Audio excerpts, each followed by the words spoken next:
Silver Streak is a 1976 comedy thriller that was directed by Arthur Hiller, and it stars Gene Wilder, Jill Clayburgh, Richard Pryor, Patrick McGoohan, Ned Beatty, Clifton James, and Richard Kyle. This movie was the first of 3 pairings of Gene Wilder and Richard Pryor. They made a great duo together. The story involves a book editor that takes a train from Los Angeles to Chicago. He's looking forward to a really restful trip. During that journey, he has a love affair. He witnesses a murder. He's accused of committing it himself by an undercover FBI agent. He then becomes the real target of the real killer, and he enlists the help of a car thief to help save himself and his new girlfriend. The movie was based on an original screenplay by Colin Higgins, who at the time was best known for writing Harold and Maude. He wrote this script strictly because he had a fantasy about riding a train and meeting a beautiful blonde. He said that never happened, so he just wrote the script instead.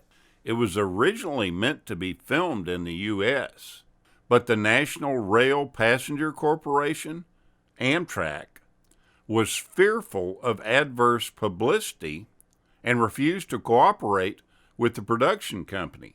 As a result, the producers were forced to work with the Canadian Pacific Railway, using thinly disguised equipment of theirs and shooting the exteriors along their right-of-ways. All of these exterior shots were set to resemble the rural western United States. All the interior shots were done in a studio, with the sets being mounted on rubber tires so they could be rocked back and forth. This done to simulate the train moving down the track. To simulate the trains passing through the shadow of a tree or telephone poles, a series of crew members would move obstructions in front of each row of lights shining in the windows of the set. This mimicked the flickering that would actually occur in a train ride. The twin cockpit vintage plane that you see in the flight scene was a de Havilland Tiger Moth, which had been built in 1950. Those scenes were filmed in the Mojave Desert in California. Publicity for the film stated that the plane was actually owned by Cliff Robertson.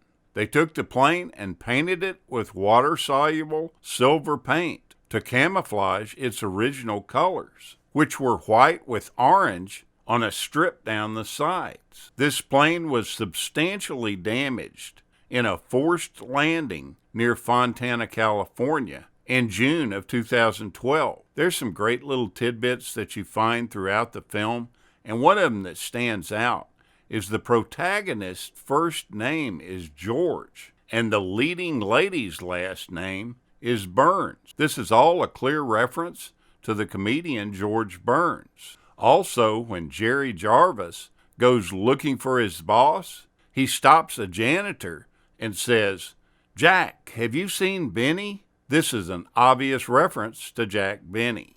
The exterior of the sheriff's station from which Gene Wilder escapes from was filmed in Brea, California.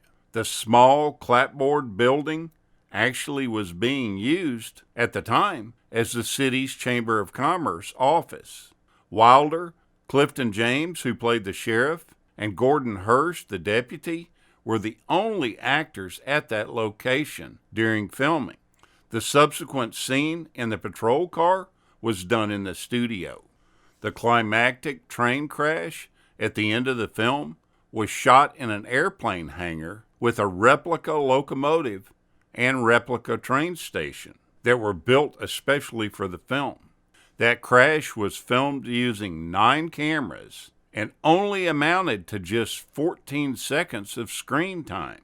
The cost of the set and its filming plus equipment totaled $500,000, which makes the cost of this 14-second scene $36,000 a second. When meeting Gene Wilder after having seen Silver Streak, Cary Grant asked him if the script had been in any way inspired by Northwest, which he was in 1959. Wilder admitted that that was true, and Cary Grant quickly added, "I knew it. Have you ever noticed that each time you take ordinary people, say like me and you, and put them in a situation that's way above their heads, it makes a great thriller?"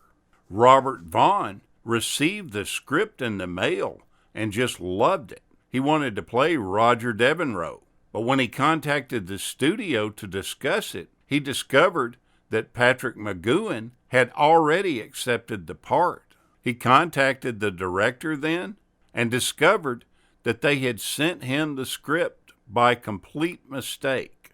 Because of this happening, he was invited to watch some of the production, and he became close friends with Gene Wilder in doing so.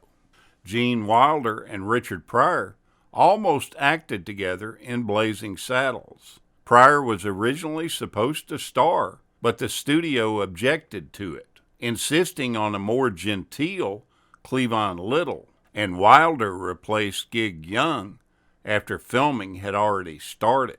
The leading role for Silver Streak was really written for George Segal, and the producers didn't want to hire Richard Pryor at all because he had recently walked off the Bingo Long Traveling All-Stars and Motor Kings, so they were really nervous about him on this set. At one point, they even thought about casting another black actor as a backup to him.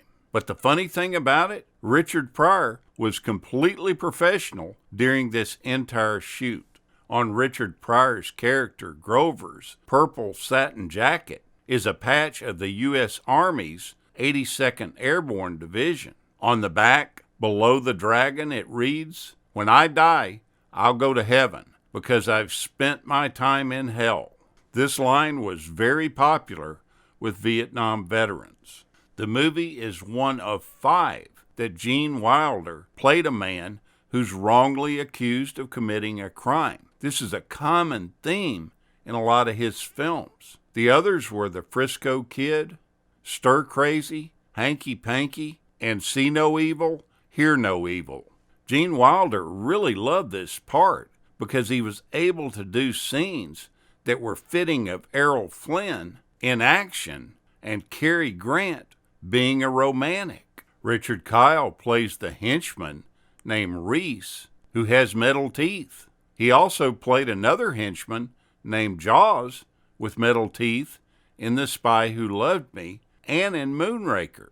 Richard Pryor doesn't show up in the film until 63 minutes into it, but when he does, it's apparent. He just adds a certain hilarity to any film or project that he's in. One of the scenes that he does with Gene Wilder's character is the most iconic of the film and would never be allowed today in this crazy world that we live in with everything being censored because it offends somebody. That famous scene is where Grover, played by Richard Pryor, who put shoe polish on George's face to make him appear black. Initially, when this was first filmed, a white man walked in and believed that George was black. Richard Pryor was uncomfortable with that scene, and he just said, "That's not funny. It would be funnier if a black man walked in and is not fooled by it at all." Pryor asked the director for a reshoot of that scene, but the director refused. He then walked off the set and refused to return to the filming until that scene was changed. The director finally gave in to Richard Pryor's idea, and he used that for the final cut, which is definitely the way it should have been done. Pryor was surely right on that call. Silver Streak is a great 1970s era film, and with the passing of Ned Beatty, this 1976 movie has only one surviving principal actor or actress, and that is Valerie Curtin. Take another look at Silver Streak. It's good for some tension and some laughs. Thank you so much for watching, and we'll continue to chase the classics.